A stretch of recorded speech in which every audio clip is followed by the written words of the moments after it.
මට ආයුෂ මාස 3ක් විතර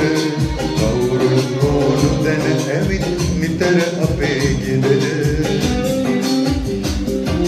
මේ පිරිත් හොවිල් හොවිල් කරත් නිතර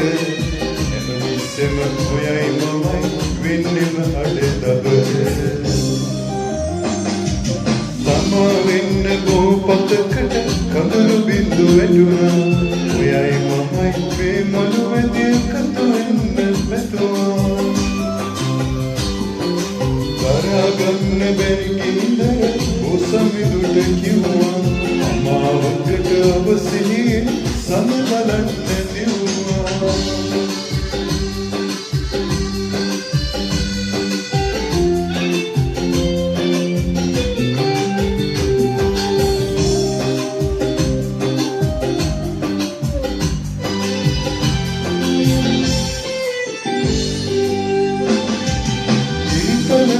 දෙනරනකොට ලෙංගතු හද පතුල